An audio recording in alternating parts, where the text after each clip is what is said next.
Yes, a year on's a good time to look back at the strategy, I think, and to see what we're doing well with. I think the most obvious thing is that we're doing what we said we would do. There have been strategies before to move this massive fragmented industry. There has been excessive optimism in how much you can do that.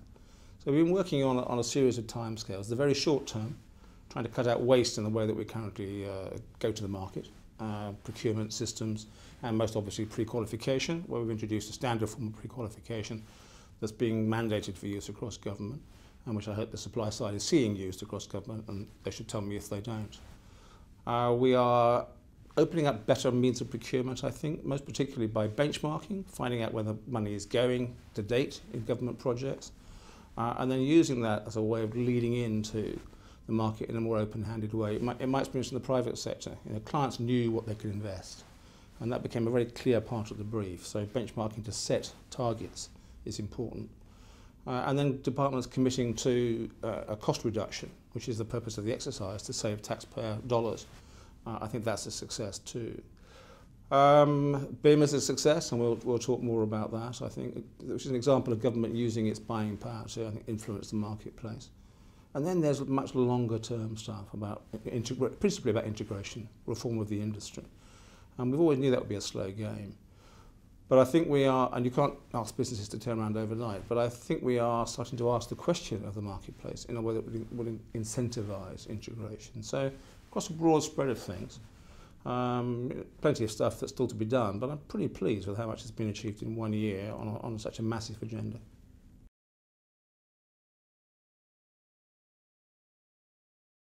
I do think the industry is adopting BIM quickly enough. Oddly enough, there is quite a lot of pressure from some quarters to go faster, but I think that would be a mistake. Again, we're trying to move the whole of the industry, not just its leaders. And there's nothing holding the leaders back. If they want to go off, integrate teams between themselves, and then offer a service which is fully BIMmed, as it were, then there's nothing holding them back from doing that. But in trying to move the whole market, you have to give them time to understand, time to invest and to train and so on. And there have been so many, although BIM is principally about technology, there have been so many disasters in technology and businesses that there's a certain caution, and I think that's appropriate. So again, trying to move the whole of the industry, I think it needs to be progressive.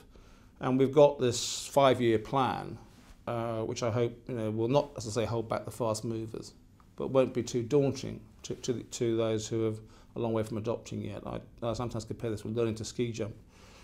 At some point, you've got to head off down the hill, but the more training you get, the more preparation you get, the better able you will be to deal with what I think will be quite a fundamental change.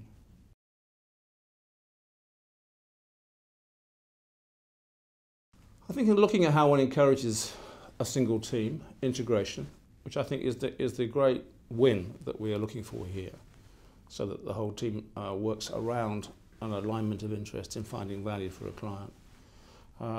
Certainly, I think BIM is an instrument of that. But the most important thing probably is how we ask the question of the marketplace. So there's no point in asking the industry to integrate itself. And for me, integration means design with the management of construction, with the execution of construction, the manufacture of products, and then the management of the facility thereafter. That's big bang integration. There's no point in asking for that if you complete a design and then take it to the marketplace, or if you don't consider how you manage the asset further down. So the other great driver, I think, is the way we procure and the way we ask the question. And if you think we haven't had a very intelligent answer through traditional forms of procurement, then you have to ask a more intelligent question, and that's the plan.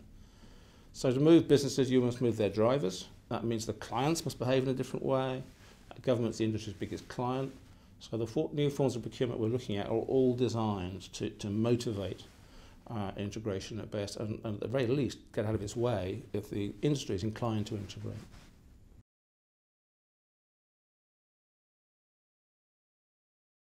Well, I think the first thing is not necessarily its transparency, but the fact that everybody's on a common platform. I mean, there's been so much in the industry which is a consequence of mistakes made every time a piece of information gets changed and passed down the chain and so on. So the glory of a digital environment, which is one part of BIM, is that you all have access to the same data. You can know that it's the latest. And there are already a lot of programs being designed so that people in the field know that what they're looking at is the latest version and so I think that kind of transparency of information will bring people together to work in a more collaborative way, and at the very least cuts out error. And too much of my career as a quantity surveyor was spent dealing with the consequences, the cost and program consequences of error. So that kind of transparency helps.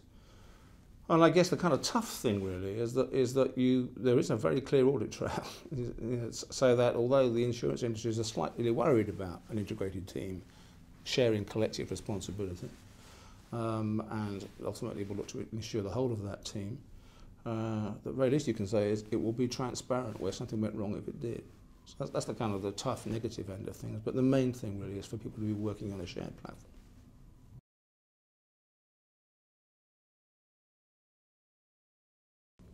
I think BIM will help drive consideration about safety and design, and indeed thereafter in construction and the management of the asset and its use. There are so many ways that you can use BIM as a kind of hypothetical exercise to look at what will happen in a virtual environment when the building exists in reality. That again was already seeing programs that show how you can safely clean buildings, how you can safely access filters and luminaires to change them and so on. So I think it's just one example of a whole series of imaginative uses of data. Once you know it's there, once you can handle it and manipulate it, and once people use their imagination, depending on where they sit in the supply chain. So I do kind of envisage a kind of app world here, really. There won't be 199 apps, but there might be 1,999 pound apps where people can start thinking about, well, what's the optimum way of laying out tower crane coverage on this site? How much material will I need to build that wall tomorrow, and so on. And safety, both in things like access for cleaning and maintenance, but also people movement through means of escape and so on, for the ultimate safety of occupants and the like. I think all of those will start to follow, having reliable three-dimensional data of what it is that we are to build.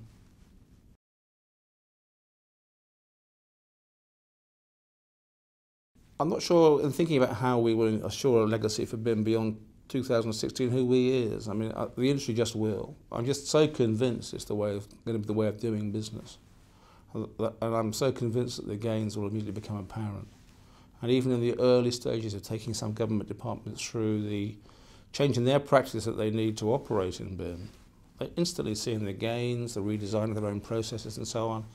I don't think there's any going back. Of all the things I worry about, you know, the sustainability of the proposition beyond 2016 is the least of them. Is getting enough of the industry there by 2016 is the real challenge.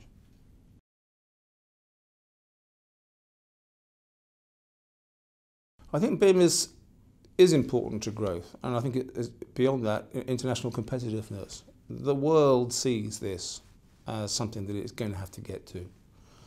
I guess that if you look at America, they are well on this journey, but actually not always making a wonderful job of it from the client side. They're very much leaving it as a sector-led operation. You know, you choose. We have certainly set as a policy that we'll leave choices of system and the complexities of BIM within the supply chain. That's not government business nor the clients of the industry as a whole.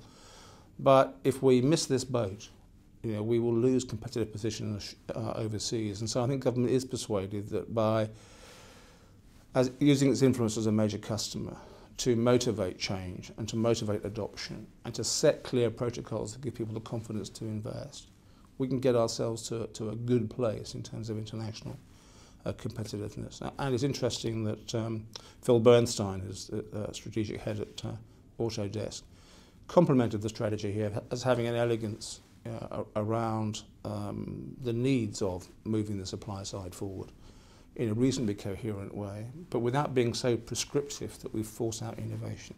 And that's our great balance.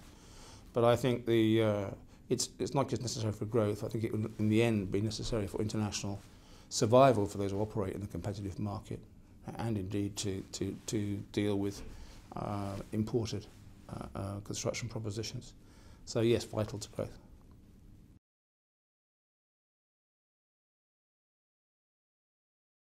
I think it's massive. It's I guess a cliche that both value and cost really rack up, you know, in the use of an asset rather than its creation. And that's, to government, the greatest interest. I think whilst one's talked about and is interested in motivating the industry to reform and to progress and to improve and so on, and to be more productive in the interests of taxpayer value, government's real reward will be in the management of its assets. And that's something that the public sector generally has not been good at.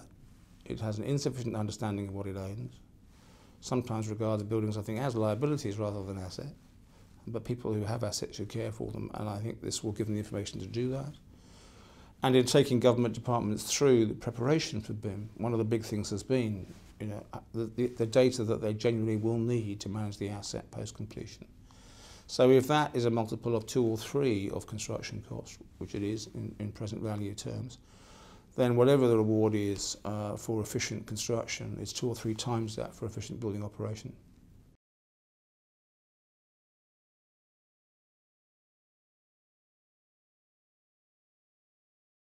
I hope not, because that would not be sustainable.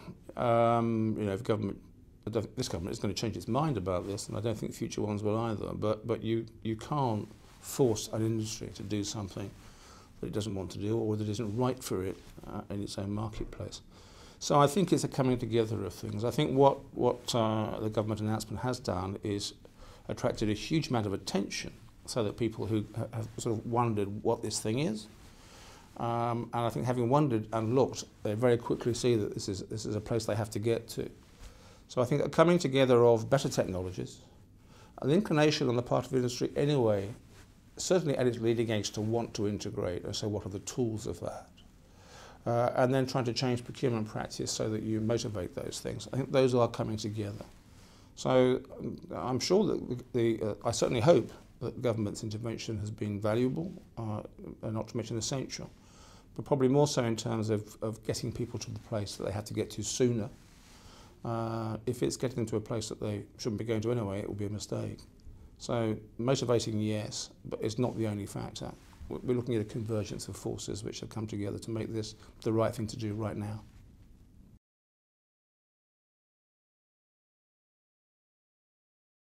I am convinced by the business case for BIM. I think it's not surprising that particularly small businesses, or some small businesses, worry about the cost without knowing quite what it is that they have to purchase. But as far as the software is concerned, the cost is not massive. There's a training cost and a retraining cost and so on.